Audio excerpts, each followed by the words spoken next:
So one thing I absolutely hate in Monster is weakness exploit. I thought it was just way too overpowered in base world, and it's goddamn ridiculous in Iceborne. It should be way harder to reach 100% affinity in general, but Wex is basically meta compulsory. Ran it over. But that doesn't mean we can't use it to our advantage, right? So, with all that said, here are my OP spread elemental bow builds. Oh, small disclaimer. The Kiar waterbow sucks compared to the rest, as it can't use power coatings. I played around with a few ways to catch it up, like using 4-set Namielle Gamma, but so as not to distract from the other build, I'll just be including it, with the same set build aspects for now. Okay, firstly, let me show you the true power of these builds.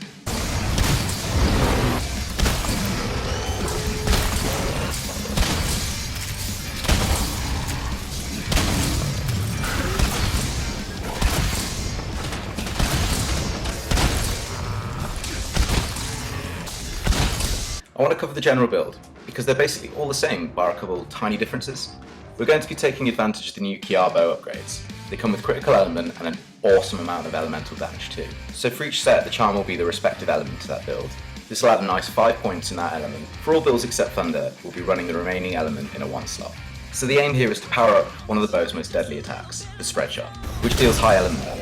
We'll also be running full affinity to activate our critical element, with the assistance of weakness exploit and all our standard bow skills, which now also pair nicely with the Namielle Gamma armor and therefore elemental acceleration. All sets will be running the Raging Brachy helmet for 1 weakness exploit and some nice slots. The Kirin Alpha chest, which has a 3 slot for one of our spread jewels, 3 critical eye and a nice bonus in 1 protection. We'll be using the Rex Raw Alpha for our second spread 3 shot, 3 vitality and 2 bonus attack as well, so that's nice. Then for the waist and leggings, we'll be throwing in the Namielle Gamma pieces. That gives us 4 Constitution, 3 Evade Extender, 2 Recovery Speed and 2 Thunder, which means our Thunder build no longer needs additional help to the charm. So for our builds, our aim is 50% affinity, plus a Tenderizer contribution of 50% to get to 100.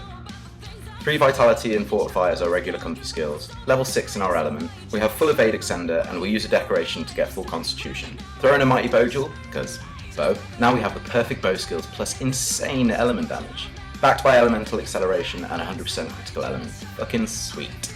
In this build we'll also be running 1 Stone Thrower for a potential double wall bash in between wounding the monster's weak spot. If you don't know about that, we have a cool video called 5 skills surprisingly useful at level 1, which you should definitely check out.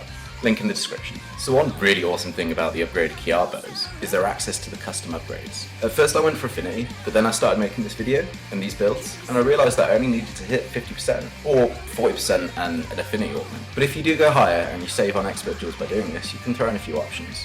But protection and attack are decent. You already have everything else you need.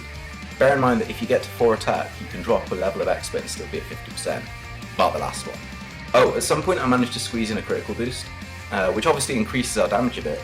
Crit boost isn't as important as it usually is here, seeing as we're mainly concentrating on increasing our element, but it does contribute to the attack. Custom upgrade wise, we would recommend stacking up that element as much as you can, as the elemental cap of these weapons is ridiculously high. We're already running critical element and elemental acceleration. This is where most of our power comes from. The keener among you will have also noticed that with this build I've only got level 6 of critical eye. That's because I already reach my 50% affinity goal with the help of an affinity augment. I know the last critical eye gives you 10% as opposed to 5% the other ones give you, which is massive, but here I don't really see a need for it.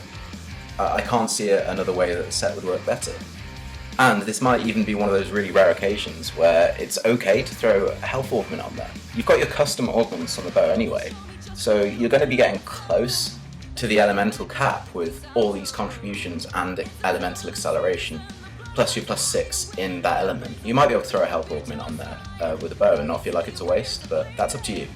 Let's look at how to use these builds. Find the monster, get your Rocksteady on, and jump on its noggin.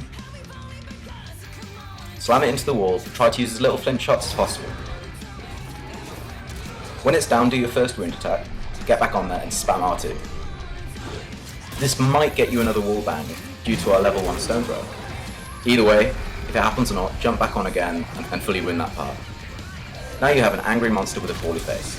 You want to be hitting this most of the time, but the main aim is to line up a fully powered spread shot reasonably close to the monster's face, or weak spot. It's all about lining up the attack at the right time. This is how bow speedrunners cheat at times, but we'll be using our evasion and safety skills to keep the build more cozy and line up spreads to the right opportunity. When the wound heals, use a mantle or an opening to wound it again, Unfortunately, this takes 2 goes with this bow, but it's worth it.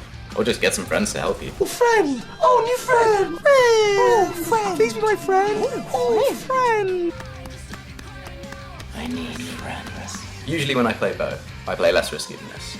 I try to concentrate my damage over time with as many hits as possible, lining up more powerful ones when I can, but I have to say, this style of play is really fun, and a nice change from things. I guess there's a reason spread Wex bow builds have always been a choice for speedrunners.